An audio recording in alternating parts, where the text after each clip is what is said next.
নমস্কার বন্ধুরা, শান্তির নোবেল ভেনিজুয়েলার বিরোধী নেত্রীকে এই সংক্রান্ত একটি খবর আমি আগেই দিয়েছি। এখানে আনন্দবাজার পত্রিকায় অত্যন্ত ডিটেল তার সম্পর্কে বলা হয়েছে। আপনারা জানেন যে শান্তিতে নোবেল অত্যন্ত গুরুত্বপূর্ণ ব্যাপার। প্রত্যেক বছরই কারেন্ট অ্যাফেয়ার্সের পরীক্ষার জন্য গ্রুপ সি, গ্রুপ ডি আসন্ন যে স্কুল সার্ভিসের পরীক্ষা আছে সেখানে তো অবশ্যই এটা অত্যন্ত ইম্পর্টেন্ট। 2025 সালে শান্তিতে নোবেল পুরস্কার জিতেছেন ভেনিজুয়েলার বিরোধী নেত্রী মারিয়া করিনা মাচাদো। আনন্দবাজার পত্রিকায় লেখা হয়েছে, ঝুলিতে পুরস্কার এলো না, কিন্তু ঝুলি ভরে গেল ধন্যবাদ ও কৃতজ্ঞতায়। মার্কিন প্রেসিডেন্ট ডোনাল্ড ট্রাম্পকে তার জয় উৎসর্গ করলেন নোবেল শান্তি পুরস্কার জয়ী মারিয়া।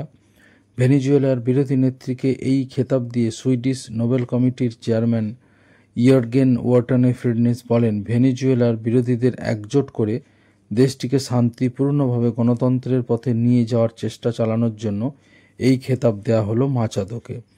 গত বছর ভেনিজুয়েলার প্রেসিডেন্ট নির্বাচনে লড়তে দেওয়া হয়নি মাচাদোকে। প্রেসিডেন্ট নিকোলাস মাদুরো সেই নির্বাচনে জয়ী হন, কিন্তু বিরোধীদের দাবি ছিল নির্বাচন আদপেই অবাধ ও শান্তিপূর্ণ হয়নি। গত বছর আগস্ট মাস থেকে গা ঢাকা দিয়ে রয়েছেন মাচাদো। মাদুরোর প্রশাসন একাধিকবার গ্রেপ্তারের হুমকি দিলেও অবশ্য দেশ ছাড়েননি তিনি। নোবেল পুরস্কার জেতার খবর পেয়ে মাচাদো বলেন, ভেনিজুয়েলার মানুষের সংগ্রামের স্বীকৃতি এই পুরস্কার, এবং স্বাধীনতার পথে আমাদের যে লড়াই তার পথ আরও সুগম করে দিল এই জয়।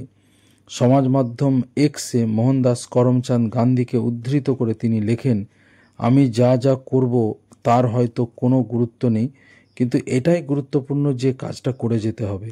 এখানেই না থেমে মাচাদো আরও বলেছেন, জয় হাসিল করার লক্ষ্যে আমরা প্রায় পৌঁছে গিয়েছি। আশা করি স্বাধীনতা ও গণতন্ত্র প্রতিষ্ঠিত করার লক্ষ্যে আমাদের এই যে সংগ্রাম তার পাশে থাকবেন আমেরিকার প্রেসিডেন্ট ডোনাল্ড ট্রাম্প। আমেরিকার মানুষ, লাতিন আমেরিকা ও গণতন্ত্রকামী সব দেশের মানুষ। এই জয় আমি উৎসর্গ করলাম ভেনিজুয়েলার সব বঞ্চিত মানুষকে এবং প্রেসিডেন্ট ট্রাম্পকে, যার জোরদার সমর্থন আমাদের লড়াইকে শক্তিশালী করেছে। মাচাদ অবশ্য এই প্রথম নয় যে ট্রাম্পের প্রশংসা করলেন। দ্বিতীয় দফা প্রেসিডেন্ট হওয়ার পরে যেসব রাষ্ট্রনেতা ও বড় মাপের রাজনৈতিক নেতানেত্রী ট্রাম্পকে অভিনন্দন জানিয়েছেন তাদের মধ্যে মাচাদোও ছিলেন।